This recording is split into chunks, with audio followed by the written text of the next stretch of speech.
आज की इस वीडियो में ना मैं बिल्कुल भी टाइम वेस्ट नहीं करूँगा। Hello guys, welcome back to Chauhan brother vlogs. Guys, आज की वीडियो बेस्ड है मेरे पापा के ऊपर, जो कि अब इस दुनिया में नहीं रहे। हाँ दोस्तों, जो कि इस दुनिया में नहीं रहे। ये बात है 9 तारीख की, जब अचानक से मेरे पापा की सांस फूलने लग जाती है। हम उन्हें दिन से बोल रहे थे कि हॉस्पिटल चले जाओ, हॉस्पिटल चले जाओ। इवन मैं दिल्ली में था, लेकिन मैं वहाँ पर फ़ोन करके बार बार मैंने पापा को बोला कि पापा हॉस्पिटल चले जाओ। रात को ज़्यादा तबीयत ख़राब हो जाती है उनकी, सांस बहुत तेज़ तेज़ चलने लगते हैं। फाइनली पापा खुद अपने मुंह से बोलते हैं कि मुझे हॉस्पिटल लेके चल पड़ो। हम हबड़ा तबड़ी में मम्मी और दादी पापा को लेकर जाती हैं हॉस्पिटल, जो कि हमारे सबसे नज़दीक था। उस हॉस्पिटल में जाकर पता चलता है कि पापा की तबीयत अब इतनी ज़्यादा ख़राब हो चुकी है कि उनकी सीरियस कंडीशन है, हद से ज़्यादा। इस चीज़ को देखते हुए वहाँ के डॉक्टर बहुत ज़्यादा हड़बड़ा जाते हैं और वो सीधा पापा को रेफ़र कर देते हैं पालमपुर से कांगड़ा। कांगड़ा में टांडा हॉस्पिटल नाम से एक हॉस्पिटल है, जो कि वहाँ का सबसे मशहूर हॉस्पिटल है। जब पापा को उस हॉस्पिटल में रेफ़र किया जाता है, पालमपुर से उस हॉस्पिटल का रास्ता 2-2.5 घंटे का है। जब पापा उस हॉस्पिटल में एंटर हो जाते हैं, एम्बुलेंस जब पापा को लेकर आती है अंदर, करीबन 2-2.5 बज रहे होते हैं। मम्मी और दादी पापा को लेकर आते हैं। वो व्हील चेयर पर पापा को बिठाती हैं मम्मी, और उन्हें अंदर लेकर चली जाती हैं। डॉक्टर पापा की कंडीशन देखते ही उन्हें तुरंत एडमिट कर लेते हैं, जहां डॉक्टर फटाफट से पापा के टेस्ट लेना शुरू करते हैं। टेस्ट में पता लगता है कि पापा के जो पीलिया है वो बहुत ज़्यादा बिगड़ चुका है। पापा के अंदर खून सिर्फ 6 ग्राम रह गया है। दोस्तों, एक इंसान को जीने के लिए कम से कम 13 से 14 ग्राम खून की ज़रूरत होती है, और मेरे पापा के अंदर सिर्फ 6 ग्राम खून रह गया था। तो जब मम्मी बताती है कि हम एम्बुलेंस से तेरे पापा को ला रहे थे पालमपुर से कांगड़ा, तो जब बीच में गड्ढे आते हैं तो पापा का पेट छलकने लगता है। उसके अंदर से आवाज़ आती है पानी छलकने की, और उनको हद से ज़्यादा दर्द से भी जूझना पड़ता है। हॉस्पिटल में आकर पता लगता है कि पापा का लीवर पूरी तरीके से ख़राब हो चुका है, डैमेज हो चुका है, अंदर लीवर नहीं है। और साथ ही साथ पता लगता है कि उनकी पूरी बॉडी में, लंग्स में भी पानी भर गया है, जिससे उन्हें सांस लेने में दिक्कत हो रही थी। जिसके बाद डॉक्टर सुबह आते हैं, थोड़ा सा पानी पापा का निकालते हैं, लेकिन उनको सांस लेने में अभी भी प्रॉब्लम हो रही थी, क्योंकि लंग्स में बहुत पानी था। जिसके बाद उस रात तो दादी और मम्मी ही होती हैं हॉस्पिटल में। अगले दिन सुबह मैं पहुंच जाता हूं हॉस्पिटल में। अगले दिन जब मैं हॉस्पिटल जाकर देखता हूं तो पापा की हालत बहुत ज़्यादा सीरियस थी। डॉक्टर बताते हैं कि कंडीशन बहुत क्रिटिकल है और इसमें पापा के 50-50 चांस बचे हैं। जब मैं पापा को जाकर उनके सिर पे हाथ फेरता हूँ तो पापा मेरे को पहचानने से ही मना कर देते हैं।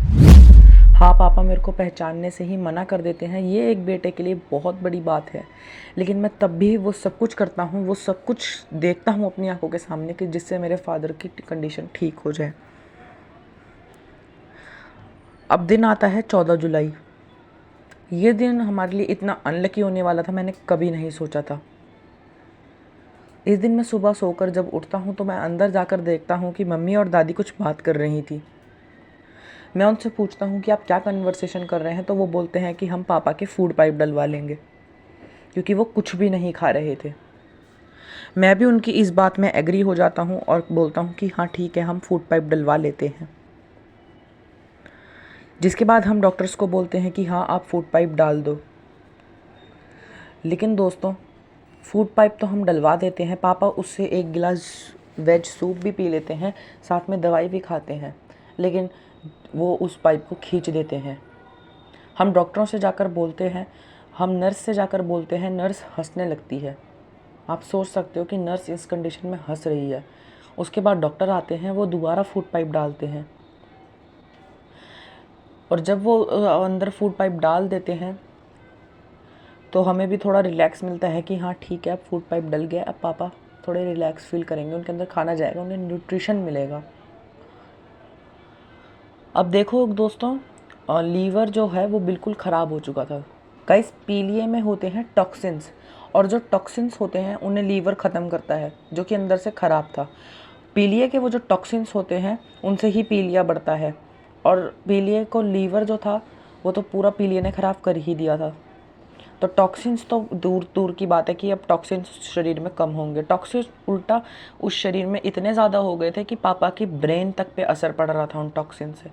वो किसी को पहचानते नहीं थे, कभी भी कुछ भी बोल देते थे, कभी भी कुछ भी बोल रहे हैं, बड़बड़ा रहे हैं, और हम लोग वहाँ देख रहे हैं कि पापा क्या हुआ क्या हुआ, हम उनसे पूछ रहे हैं लिटरली।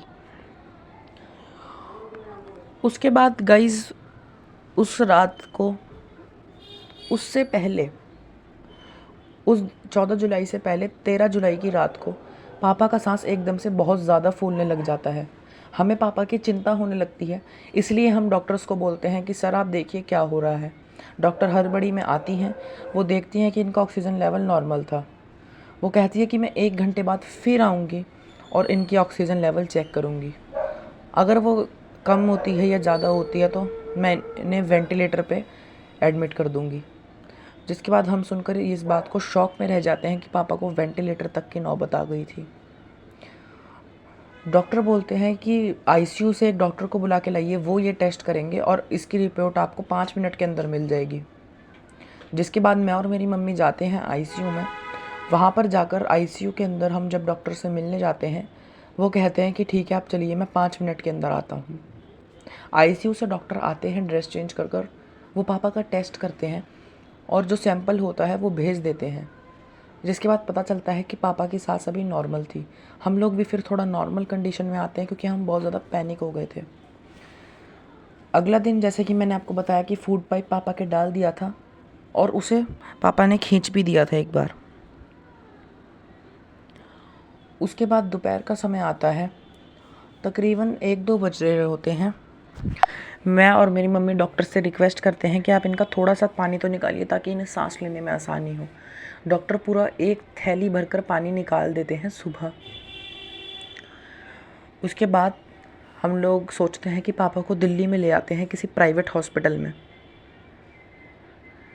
शाम के 9 बज रहे थे, हम लोग सब रेडी थे, बस पापा को ऑक्सीजन पाइप उतार रहे थे और सिलेंडर में लगा रहे थे ताकि उन्हें नीचे एम्बुलेंस में ले जाएं और दिल्ली ले आएं किसी बड़े हॉस्पिटल में। हमें नहीं पता था कि हमारी वो पाइप उतारना ही सबसे बड़ी गलती होगी, क्योंकि जैसे ही हमने वो पाइप उतारा पापा की आंखें खुली की खुली ही रह गईं और वो हमें इस दुनिया से हमेशा हमेशा के लिए अलविदा कह गए। अब इस वीडियो में मैंने आपको इन्फॉर्मेशन दी है और यही सब हुआ मेरे पापा के साथ हॉस्पिटल में। आज उन्हें 27 डेज़ हो जाएंगे और जब ये वीडियो आएगी तो शायद 28 या 29 डेज़ हो चुके होंगे। सो यही थी आज की वीडियो और जल्दी मैं आपको अपने नॉर्मल ब्लॉग के साथ मिलूँगा दोस्तों।